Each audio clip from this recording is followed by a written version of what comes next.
Saya nggak tahu, yang lalu sudah diceritain belum tentang Sultan Murad? Sudah? Semuanya belum.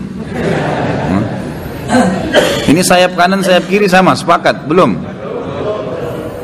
Sultan Murad, sultan yang masyhur ya.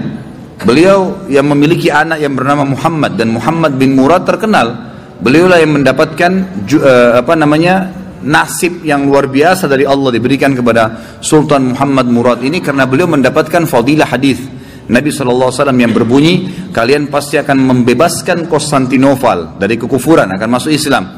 Maka sebaik-baik pemimpin, ya pemimpin pada saat itu, dan sebaik-baik prajurit, prajurit yang sama bersama dengan dia.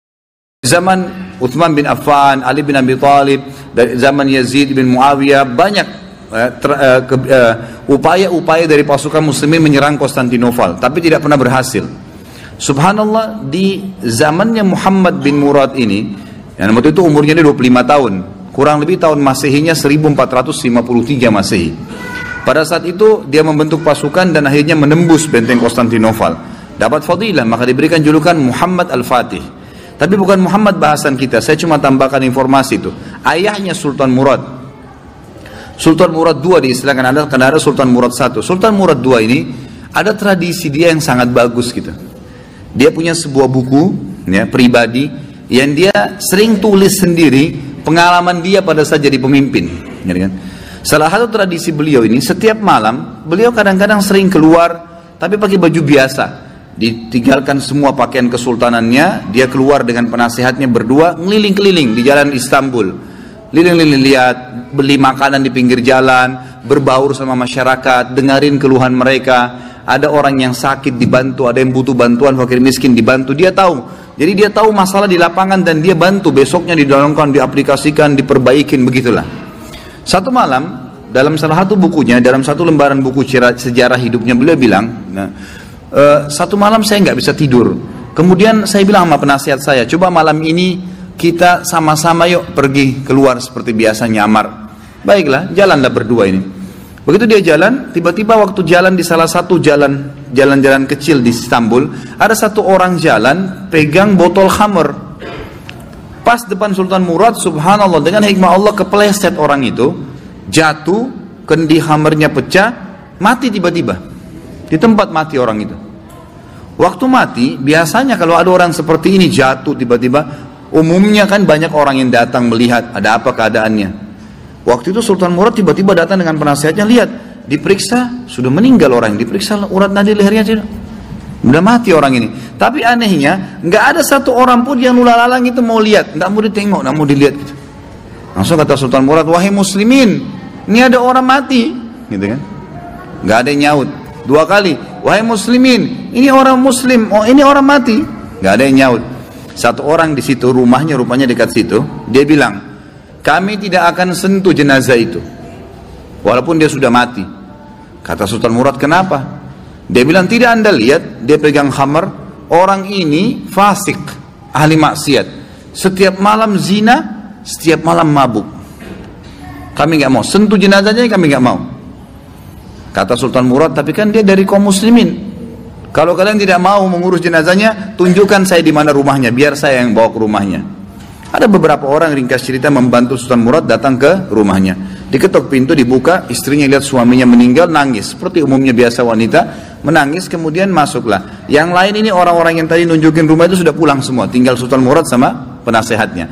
Duduk depan jenazah, ini istrinya nangis. Kata Sultan Murad, saya mau tanya, kenapa waktu tadi suami kamu jatuh, mati ini, nggak ada yang mau lihat jenazahnya? Dan tersebar isu di tengah-tengah masyarakat tadi, mereka nggak mau sentuh ini karena dianggap suami kamu ini fasik, setiap hari zina, setiap hari mabuk. Sultan Murad kaget waktu istrinya tiba-tiba berhenti nangis, langsung dia bilang, saya udah tahu orang akan nilai begitu suami saya, tapi perlu anda tahu, suami saya ini bukan pezina, bukan orang mabuk. Sultan Murad bilang, bagaimana bisa?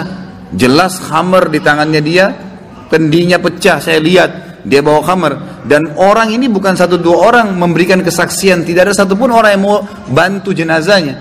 Dia bilang, iya, saya perlu berikan kepada anda kesaksian. Kata istrinya, suami saya ini orang sangat saleh, luar biasa ibadahnya kepada Allah, pada saya dan anak-anak baik, dan dia juga sangat dekat hubungannya dengan Allah. Sholat malamnya nggak ketinggal, kalau siang hari puasa, sedekahnya bagus. Tambah kaget Sultan Murad, bagaimana ceritanya? Dia bilang, suami saya ini punya satu usaha di tengah-tengah kota sini. Setiap hari hasil bisnisnya dia dibagi 3 keuntungannya.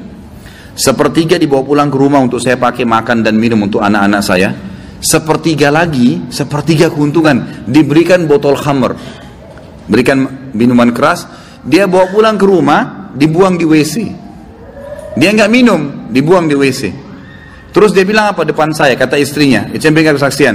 Setelah dia buang, dia bilang, segala puji bagi Allah, minimal membuat saya mengurangi orang muslim yang mabuk hari ini. Terus sepertiga lagi yang tersisa, dia datangi tempat perzinahan, lalu dia bilang sama yang punya tempat perzinahan, ini berapa orang wanita di sini berzina? 10 orang. Berapa bayarannya kalau perempuan 1 malam sampai besok pagi dibayar? Kata si tempat punya tempat sekian. Dikasih sama dia, sepertiga untungnya nih, 10 orang ini semua saya booking malam ini, tutup tempat kalian, ini sudah milik saya, sudah dapat uang kan, gak ada perzinahan, tutup. Dia pulang ke rumahnya. Orang pikir waktu dia masuk ke kios khamr, beli khamr, dia minum. Orang pikir waktu dia masuk tempat zina, dia berzina, padahal sebenarnya dia malah suruh tutup. Dia pulang, kata istrinya, lalu dia bilang, segala puji bagi Allah yang minimal membuat saya malam ini memberhentikan beberapa anak muda muslim zina. Bayangkan, pernah nggak kita terfikir buat perbuatan begini? Nggak terlintas. Tapi karena kedekatannya dengan Allah, Allah bukakan dia jalan ibadah yang tidak masuk di akal kita gitu. Lalu istrinya bilang, saya pernah bilang sama suami saya, kalau begini perilakumu, kapan kamu mati, nanti jenazah kamu nggak diurus sama kaum muslimin.